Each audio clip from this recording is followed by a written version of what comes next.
I'm gonna come up front here and get this guy out of the dash and start building the new radio brackets and whatnot. Now to get this off, this is a simple clip. This is just one piece.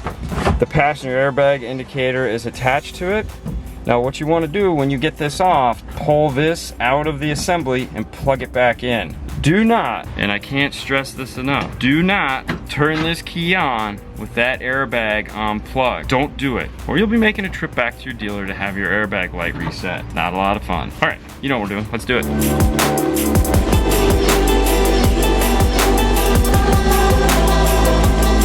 What I would do, if this were me, is I would take blue tape and I would stick it onto this carpet, okay, and cut out this square here, cut this right here with the blue tape, get it exactly the shape I want, and then just peel that tape off and transfer it right to my piece of plastic. Yep.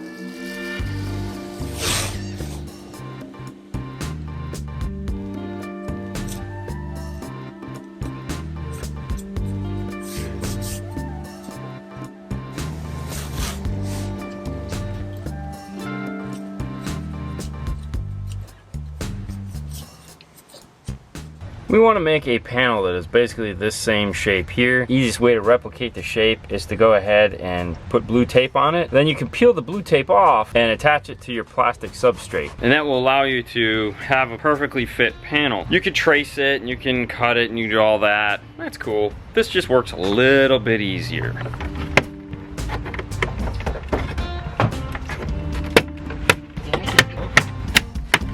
Now this piece here just holds on with all these little tiny metal clips. Previous versions of this car used the same things and they would break off. These appear to be a little bit better attached and none of them broke off, so that's a good sign. The airbag, it just has two clips right here and you just get one side and then it'll come right out. You don't even have to unplug it. Now to get this radio out, it just has 4 Torx.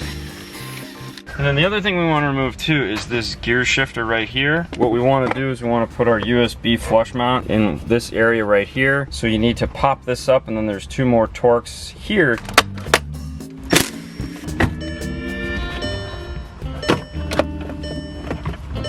And as you can see, there's plenty of room in here to go ahead and mount that USB right there.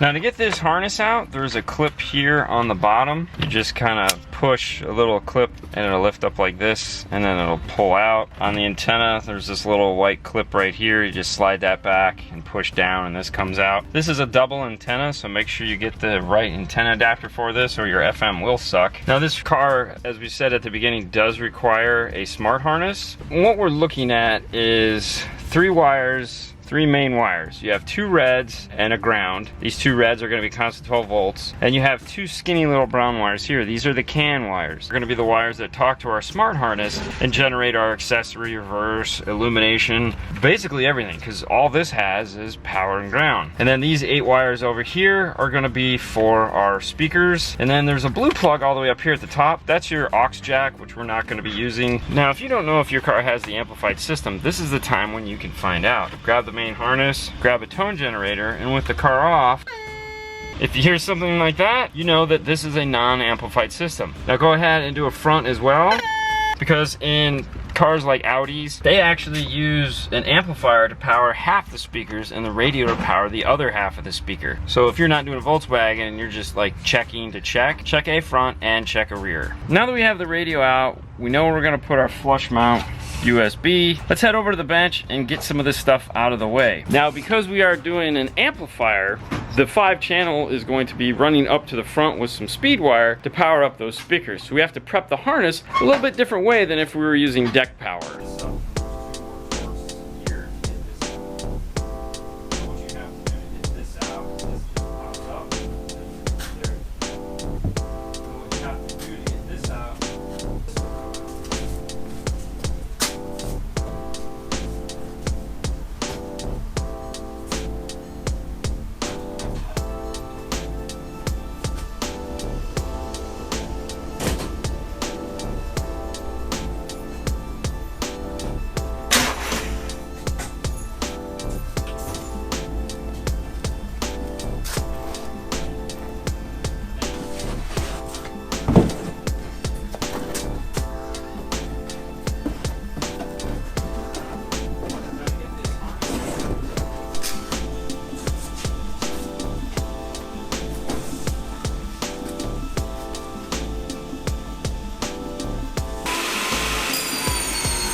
this is what Fernando came up with to mount the amplifier. This is what we call our standard sandwich package. We have a back panel here, front panel here. It squeezes between the two. There's a ton of clips that hold this panel in. It goes in, it's like really hard to get out, so there's no reason for us to over-engineer it. This amplifier doesn't weigh that much. The wiring is going to come out of here, come up and go in here as he said. So this panel will hold it all into place and protect everything. It sticks out a little bit further here in the back so that you have protection for those RCAs. Now the only thing he's going to do is he's going to add risers onto the amplifier to bring it out of the panel a ½ inch, because as you guys know, these things here, it's a tight bend. Look a little bit nicer when we're done.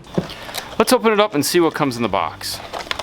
We get the main brain unit, power harness, and the ever important instruction manual. Now a C2R is designed for no steering wheel controls. It has an output for it if you have a car that does have steering wheel controls and you want to add that at a later date. However, this car does not have steering wheel controls, so unlike the RP4 that has steering wheel controls built into it, this is so you don't have to pay for something you're not going to use.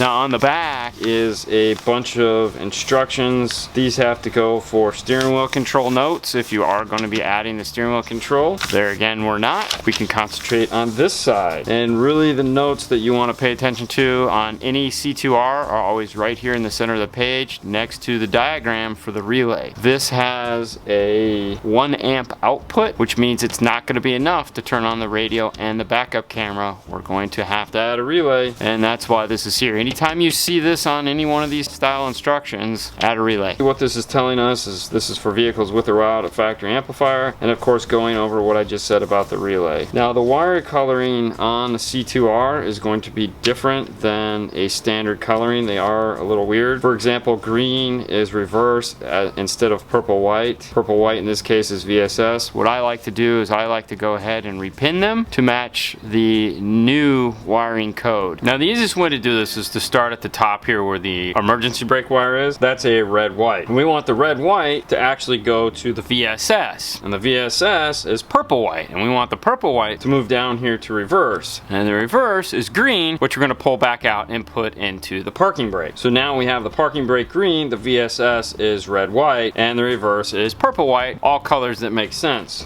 Now, looking at this harness also, as we said when we were in the car, there's only the main power wires, the ground wires, and the 2 data wires. This has a 5th wire, which is a amplifier turn on that this does not have. So we'll go ahead and remove that. And then back over on the C2R connector, there's a green-white wire here, which is for the steering wheel controls that this one also does not have. We want to go ahead and remove that. We also cut back and remove the accessory wire they had going for the steering wheel, and they use a little connector there to connect that. We always go ahead and solder over that connector and then put some shrink wrap over it. The instructions to add the relay are right here. You have 85, 86, 30, 37A, and what those correspond to is the numbers located on the bottom of a standard size relay. So this single solitary red wire you want to attach to this number 85 on here, and then you're going to get a new accessory that comes off of the relay and run up to power everything up. Now for us, we do a lot of radios that have extra harnesses. One of the nice things about that is they actually have a relay attached to them. So we save those harnesses so we can rob this relay. It's just a micro relay. It's a small version of this. We're going to go ahead and solder this guy into place. So regardless of whether you use this relay style here or this relay style here, you're going to have wires that come off of this. What we do is we strip back the wire here closer to the plug, about 2.5 inches. We attach our ground here. We do the same for the constant 12 volts on this side of the fuse. And then we loop in our accessory coming from this plug to our trigger on the relays, and then we have our output here, which is going to go off now and be a high amp output trigger to turn on the radio and the backup camera. The other thing I went ahead and did was cap off the wires I'm not going to be using on this. Now when I'm building a harness, there's a certain way I want it to look and be designed, and a lot of the times the manufacturers don't provide long enough wiring in order for that to happen. What we'll do is we'll go ahead and solder in a longer piece, because for us it's more important to have this the way we want it to lay out, not necessarily how they wanted it to lay out. One more thing we want to add to this is this blue piece here. This is going to be a remote turn on, and this is going to be a loop that's going to go from this power side here over to this speaker side here. And the reason why we're doing that is our speed wire is a 9-wire conductor. It has all 8 speaker wires plus a remote turn on wire down the center. It is going to connect on this end here. Running the remote turn on wire,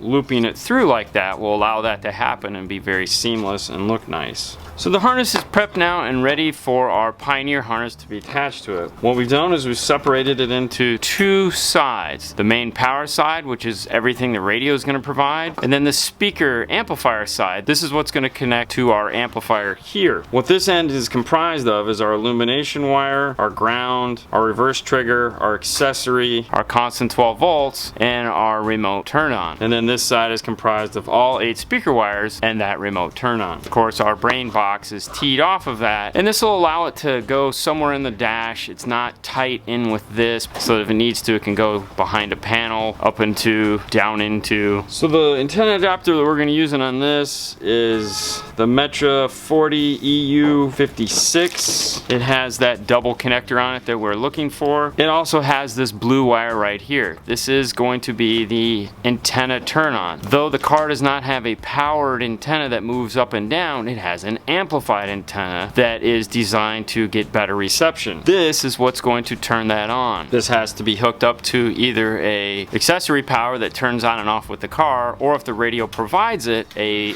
amplified antenna turn on. Pioneers don't provide that, so this will be getting connected to the accessory. Another reason why we're adding in the relay. Now in the Pioneer harness, the 8 speaker wires that it has, we're not going to be using, so we want to go ahead and cap those off. There's also a yellow black wire, which is for cellular phone mute. Also what I like to just call OnStar mute if you're an OnStar user. This car doesn't have that, so we won't be using that. And then the other wires that are left over are the same as the ones that we have here, so we're just going to be matching those up color for color. The harness is all set and ready to go. We have the C2R here branched off. We have the accessory and ground for the camera. The antenna is integrated in, and then we have the all-important speaker wires that are going to get connected to the amplifier, and then the main harness that is going to plug in the back of the Pioneer.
Did you just finish getting the amp mounted? I just finished hitting the amp mount. You tired? Yeah. It was exhausting, wasn't it? That was exhausting.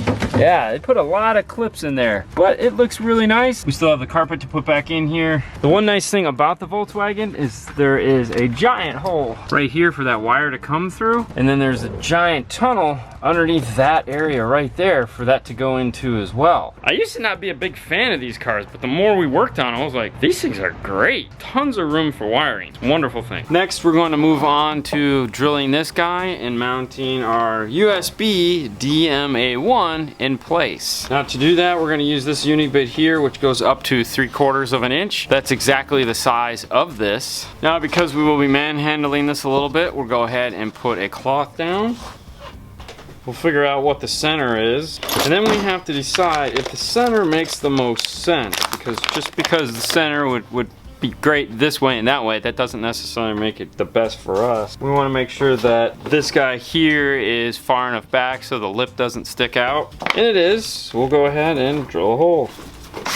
Now on this, there's this little leg that sticks out right here, and the idea for that is when it goes in, that little leg will keep it from twisting. So now we're going to take a roto zip bit and we're going to go ahead and add that little leg into here. Now I always like to push up from the back side to make sure that it is in there nice and tight. If your installation, this isn't like super tight, what we like to do is there's these little guys, the little arms right here. You can take a piece of plastic and put it underneath it, and that will cause that to lift up a little bit further. We'll make it fit in there nice and tight. And that's what she looks like. Now this is a good time to go ahead and start getting the kit all assembled, since we already have our cloth here. For this installation, we'll be using the BK VWK 1017. It does come with instructions in case you need to know how to do what we did earlier on how to remove the dash. Now most of the Pack Best kits come with a single or double DIN mounting application. If we remove this center brace here, that will free it up to be a double DIN, and it comes with the 2 mounts, single or double, as well as a full pocket. If you are using the single DIN, you will be using these brackets here. This is what screw into the pocket, otherwise they just snap off. And these are spacers for the double DIN because the cage is a little bit narrower than on a single DIN. Those are designed to snap into place there. Always look at the edge of your kit because there will always be a little nub where they broke it out of the mold. Shave those off and then stick it in to the main part. It'll snap into place. Your arms will also snap into place. Now one of the things that has become kind of a big pain with these aftermarket radios is how tight the new screen is on the side here to this top piece here, this gap. This gap used to be a lot bigger, and when you're putting the kits on, the radio would stick out. It would be wonderful. You could adjust it and you'd have all kinds of fun play. Nowadays, these radios, I'm guessing plastic's more expensive, I don't know, but they're shortening this gap. Some of them are almost non-existent. Now what that means to you, the installer, is that not all kits will look good with certain radios. But for us, in this case, this one lays in nice and perfect.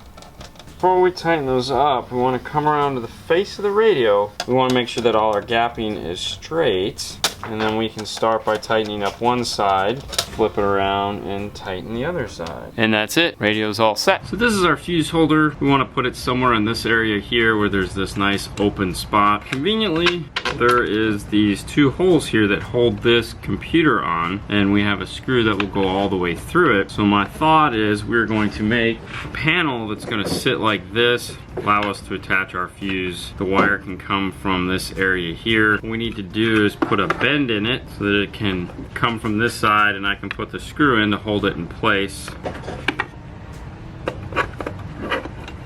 The idea that I've come up with is I'm going to actually bend this so that it sits down like this, comes over here, and then attaches. So there'll be 2 bends. It's going to be kind of U-shaped upside down, and then we can mount the fuse holder in this area here. We're going to wait to make this cut until we have it all figured out. We want to make sure we get the fuse holder far enough away from this so that the wire can go into it. To heat this up, we just go ahead and use a torch. and then get it to the temperature we need to where it'll bend. And then it's always nice to take it to where you're gonna put it and hold it in place until it becomes a little more rigid. Now we knew this bend was gonna be really close. Put some gloves on because this is gonna get hot. And now we just wanna kinda hold it in place, keeping it nice and tight. Even though we're gonna drill the hole and put the bolt in here, this is gonna lock right over the top of this and hold this thing right where we want it. Went ahead and mounted the fuse holder on. The nice thing about the Stinger Pro fuse holders is the mount and the fuse holder are two-piece, so we could snap it into place like that. Go ahead and get it back in, and we know how long our wire has to be. And then we have plenty of room outside here. One other thing about the Volkswagen is this bolt right here. They put a pin in the end and smack it, so when you loosen up this, you don't lose the bolt off the end of the screw. Well, we need to lose the bolt off the end of the screw so we can get this ring terminal to go in place. It's not gonna work. If we can get this off, we're never gonna get it back on. So we plan on replacing this whole bolt assembly here with a new bolt and a couple washers to put our ring terminal in place. And as you can see, this is where that screw is going to come through. We'll put a nut here, and then our wire will come through this area here and into that.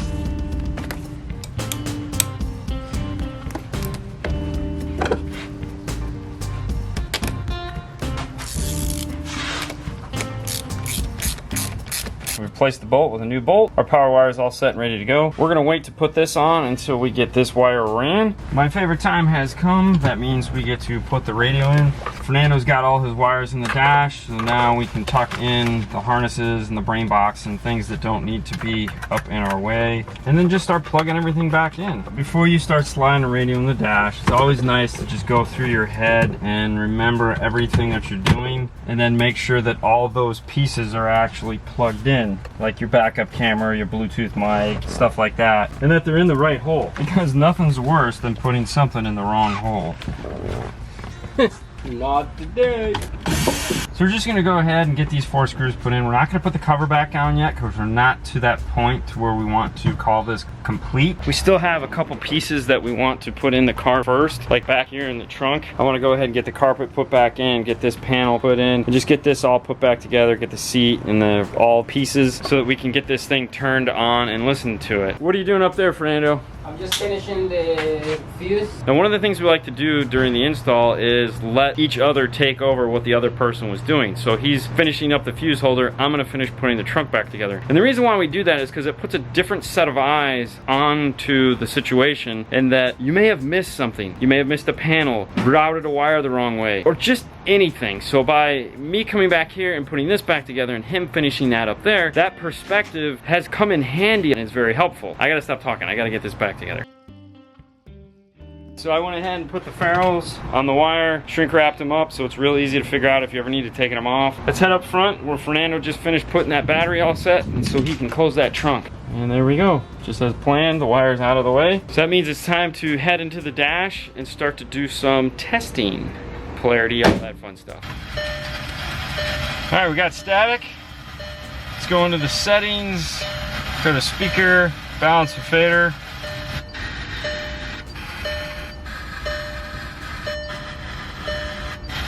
Make sure we got all those right.